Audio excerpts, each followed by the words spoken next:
राजस्थान की धरती, ये सिर्फ रेत और किलों की जमीन नहीं है।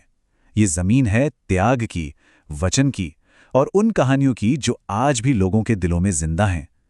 आज हम एक ऐसे ही लोकनायक की कहानी में उतरेंगे, जिनका नाम वीरता और सम्मान का दूसरा नाम है, वीर तेजाजी।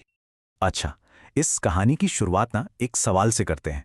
क्या कोई सोच सकता है कि राजस्थान के वो कौन से लोक देवता हैं जिनके सम्मान में लगने वाला मेला राज्य सरकार के लिए सबसे ज्यादा कमाई करता है? इसका जवाब ही हमें बताएगा कि तेजाजी आज भी इतने अहम क्यों हैं। लेकिन इतनी बड़ी मान्यता, इतनी बड़ी विरासत, आखिर इसकी जड़ें कहाँ हैं? इसे समझने के लिए हमें वक्त में पीछे चलना होगा, उस कहानी पर जो एक देवता के तौर पर नहीं बल्कि वचन के पक्के एक इंसान के तौर पर शुरू होती है। तो फिर कौन थे वीर तेजाजी? आइए सबसे पहले इस महान किंवदंती के पीछे के उस व्यक्ति से मिलते हैं। तो देखिए, वीर तेजाजी का जन्म आज से लगभग 900 साल पहले विक्रम संवत 1130 में नागौर के खरनाल गांव में हुआ था। वो एक जाट परिवार से थे। उनकी मां का नाम राजकुंवर और पिता का नाम ताहड़ जी था और उनकी पत्नी थी पेमल। ये सारी बातें जानना इसलिए ज़रूरी हो जाता है क्योंकि इससे हमें उस दौर का समाज और उनकी अपनी जड़ों को समझने में मदद मिलती है।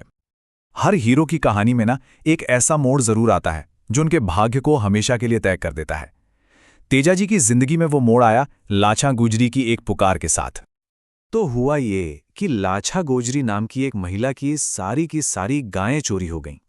अब देखिए, उस जमाने में ये कोई छोटी मोटी बात नहीं थी। ये सिर्फ जानवरों का खोना नहीं था, ये तो मतलब उनकी पूरी आजीविका, उनके परिवार का भविष्य छिन जाने जैसा था। और ये चोरी करने वाले थे मेर के मीणा। तो अब कहानी में एक असली दुश्मन था और ये सिर्फ एक घटना नहीं बल्कि एक सीधा टकराव बन गया था।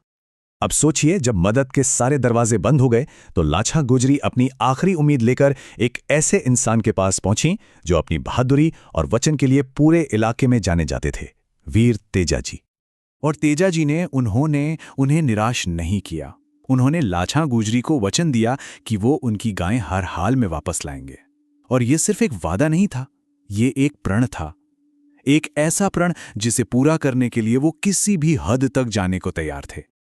अब हम कहानी के उस हिस्से में आते हैं जहां वचन की असली कीमत चुकानी पड़ती है। ये हिस्सा उनके साहस और बलिदान की पराकाष्ठा है। उनकी जो आखिरी यात्रा थी वो किसी महागाथा से कम नहीं। गायों को छुड़ाने के रास्ते में सेंदरिया नाम की जगह पर उन्हें एक नाग ने डस लिया। लेकिन कमाल देखिए, जहर भी उनके वचन को नहीं डिगा सका। वो आगे बढ़े, उन्होंने मेर के मेणाओं से जबरदस्त लड़ाई की और गायों को छुड़ाकर ही दम लिया। और आखिर में किशनगढ़ के पास सुरसरा में घावों से पूरी तरह चूर होकर उन्होंने वीर गति प्राप्त थी। तेजाजी का जीवन भले ही यहां खत्म हो गया हो, लेकिन उनकी कहानी असल में यहीं से एक नया रूप लेती है। उनका बलिदान उन्हें एक इंसान से लोक देवता के पद तक ले गया। और जो बात सच में बहुत दिलचस्प है वो ये है कि लोग उन्हें कई अलग अलग रूपों में पूछते हैं। गायों का मुक्तिदाता तो वो अपने बलिदान की वजह से कहलाए। किसान अच्छी फसल के लिए उन्हें कृषि कार्यों का उपकारक देवता मानते हैं। उन्हें काला व बाला का देवता भी कहा जाता है, मतलब जो बीमारियों से रक्षा करते हैं। और तो और अजमेर में वे धोलिया वीर के नाम से भी जाने जाते हैं।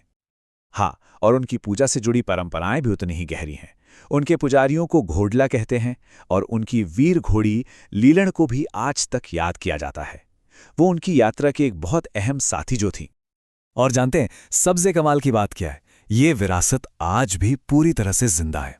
हर साल भाद्र महीने की शुक्ल दशमी को, जिसे तेजा दशमी भी कहते हैं, नागौर के पर्वतसर में उनकी याद में एक बहुत बड़ा मेला लगता है।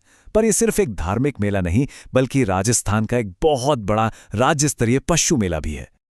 और अब लौटते हैं हमारे उस पहले सवाल पर। याद है मैंने शुरू में पूछा था कि किस मेले से सरकार को सबसे ज्यादा आमदनी होती है?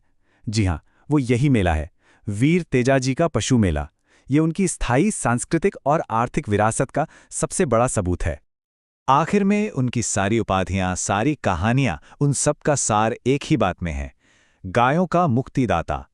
उन्होंने बेजुबान जानवरों की रक्षा के लिए अपने प्राण तक दे दिए और यही वो सबसे बड़ा त्याग है जिसके लिए वो आज भी पूजे जाते हैं। उनकी ये जो छवि है ना, हाथ में तलवार लिए एक घुड़सवार, ये सिर्फ एक तस्वीर नहीं है, ये सम्मान का, साहस का और किसी भी कीमत पर अपने वचन को निभाने का एक जीता जागता प्रतीक है। ये कहानी हमें याद दिलाती है कि कैसे एक इंसान का बलिदान उसे पीढ़ियों के लिए अमर बना सकता है।